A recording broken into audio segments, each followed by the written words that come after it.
Now in this video will learn about Anglo Maratha Wars. हम लोग पहले की वीडियोस में देखे कि मराठास एक्चुअली ब्रिटिशर्स को हेल्प कर रहे थे, बट अब मराठास में आपस में बहुत प्रॉब्लम बढ़ने लग गया था और इंग्लिश जो थे मतलब ईस्ट इंडिया कंपनी, उन लोगों का भी एम्बिशन अब था कि हम लोग पूरे इंडिया को कैप्चर कर लें। तो ये सब प्रॉब्लम्स के कारण एंग्लो मराठा वॉर्स हुआ। तो first Anglo Maratha war, British wanted to sign an alliance with aspiring Peshwa Raghunath Rao against Madhavrao two. Peshwa मतलब प्राइम मिनिस्टर होता है एक्चुअली, तो उस टाइम का प्राइम मिनिस्टर मराठास ग्रुप का, तो रघुनाथ राव बनने वाला था, तो वो लोग उसके साथ साइन करके माधवराव टू को हरा दिए। मराठा चीफ्टन्स बैक्ड माधवराव। चीफ्टन्स मतलब लीडर्स, तो मराठा लीडर्स जो थे वो लोग माधवराव के सपोर्ट में थे, लेकिन ब्रिटिशर्स के पास ज़्यादा पावर था। वो लोग अपना 2500 मैन देकर रघुनाथ को 2500 मैन देकर उसको जिता दिए। बदले में रघुनाथ उन लोगों को क्या दिया, सालसेत और Bassein to the English along with the part of revenue from Broach and Surat districts. 2 जगह दे दिया और 2 जगह का रेवेन्यू दे दिया। The two sides signed the treaty of Salbai. It gave the British 20 years of peace with the Marathas. ये वाला ट्रीटी से 20 साल तक मराठास और ब्रिटिशर्स में कोई लड़ाई झगड़ा नहीं हुआ। But second Anglo Maratha war हुआ क्योंकि मराठास में आपस में पेशवाशिप को लेकर लड़ाई होने लगा कि कौन पेशवा बनेगा। तो Peshwa Bajirao two entered the subsidiary alliance with the British. Subsidiary alliance हम लोग नेक्स्ट चैप्टर्स में पढ़ेंगे कि क्या होता है। इसका मतलब एक्चुअली ये होता है कि ब्रिटिशर्स ये कर दिए थे कि तुमको अपने कोर्ट में यूरोपियन को रखना पड़ेगा ताकि यूरोप मतलब इंग्लिश को समझ में आए कि राजा क्या कर रहा है डेली। तो बदले में वो लोग उसको आर्मी प्रोवाइड करता था कि तुमको जब चाहिए तो हम आर्मी देंगे। Peshwa Bajirao two enter the subsidiary alliance with the British and got the British protection against Jaswant Rao. अब बाजीराव टू को तो ब्रिटिशर्स का आर्मी मिल गया, तो वो लोग जसवंत राव होलकर को हरा दिया। The British troops drove Holkar out, वो लोग उसको हरा दिया।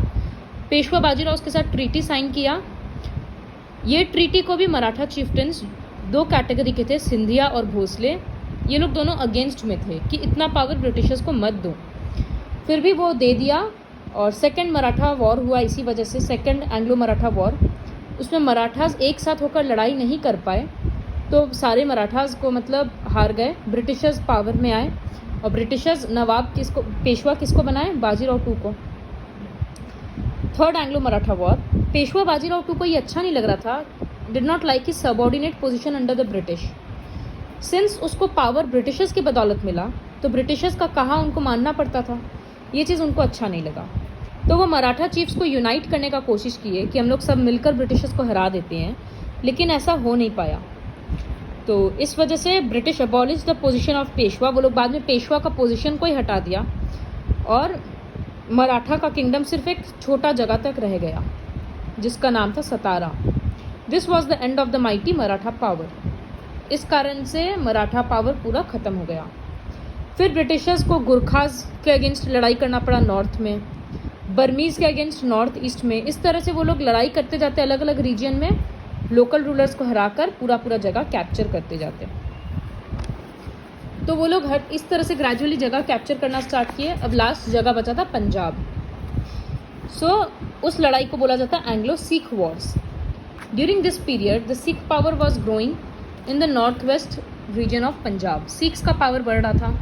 ब्रिटिश महाराजा रंजीत सिंह के साथ ट्रीटी साइन कर रखा था, बट उसके डेथ के बाद बहुत सारे सिख्स में लड़ाई होने लग गया। सिख भी ब्रिटिशर्स के अगेंस्ट और अफगान्स के अगेंस्ट काफ़ी बड़ा अपना आर्मी खड़ा कर लिया।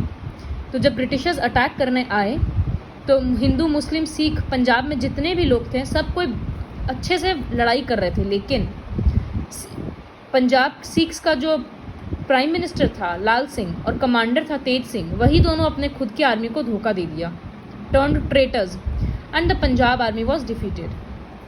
फिर ट्रीटी ऑफ लाहौर साइन हुआ, जिसमें से ब्रिटिशर जलंधर दुआब मतलब फर्टाइल लैंड ले लिए और जम्मू एंड कश्मीर राजा गुलाब सिंह दोगरा को दे दिए। अब second Anglo Sikh war. Sikh लोग क्या किए, लाल सिंह जो उनको धोखा दिया था उनको एग्जाइल के लिए भेज दिए, मतलब उनको अपने किंगडम से बाहर निकाल दिए।